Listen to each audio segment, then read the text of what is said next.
পদপ্রার্থিতার কন্দল নিয়ে বাংলাদেশের মানুষ রাজপথে আর দুই দলের বন্দুক যুদ্ধ দেখবে না। এটা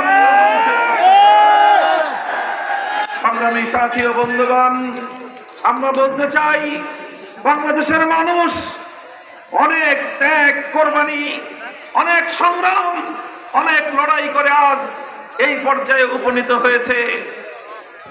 আমাদের প্রতিবার অতীতের প্রতিটি ইতিহাসের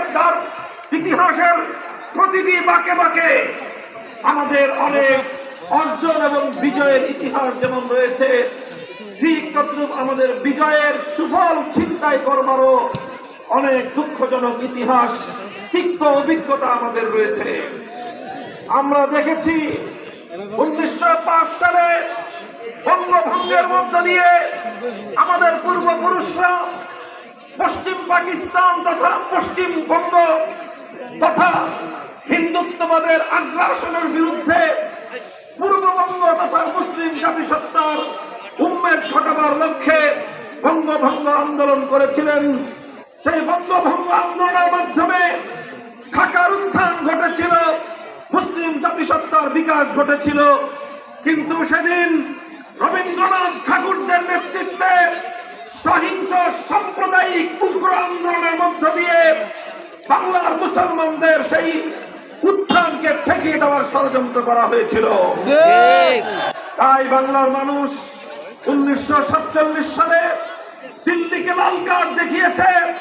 বাংলার মানুষ 1947 সালে ভারতকে লাল কার্ড দেখিয়ে স্বাধীন মুসলিম দেশ গঠন করবার লক্ষ্যে তারা দেশকে বিভক্ত করে পশ্চিম পাকিস্তানের খান পাঠানদের সঙ্গে জোট বেঁধেছে, কিন্তু দিল্লিকে বাংলাদেশের উপর আধিপত্য করতে দেয়নি।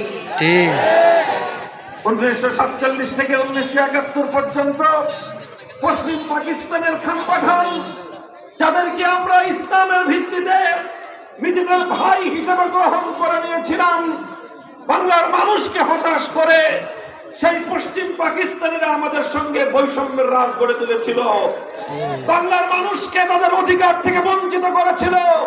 বাংলার মানুষকে তারা তাদের ন্যায্য ভোটের অধিকার থেকে তারা বঞ্চিত করেছিল। তাই এদেশের মানুষ নিজেদের অধিকার আদায়ের জন্য, সাম্য প্রতিষ্ঠার জন্য, বৈষম্যের বিরুদ্ধে, পশ্চিম পাকিস্তানি খান পাঠানদের স্বৈর শাসনের বিরুদ্ধে, তারা জুলুম এবং অত্যাচারের বন্ধের জন্য জুলুমের বিরুদ্ধে, জালিমের বিরুদ্ধে দুর্বার প্রতিরোধ গড়ে তুলেছিল। সেই প্রতিরোধ সংগ্রামের এই চূড়ান্ত লগ্নে 1971 সালে মহান মুক্তিযুদ্ধ সংগঠিত হয়। হাজার হাজার তাজা প্রাণ এবং রক্তের বিনিময়ে বাংলার মানুষ স্বাধীনতা অর্জন করে।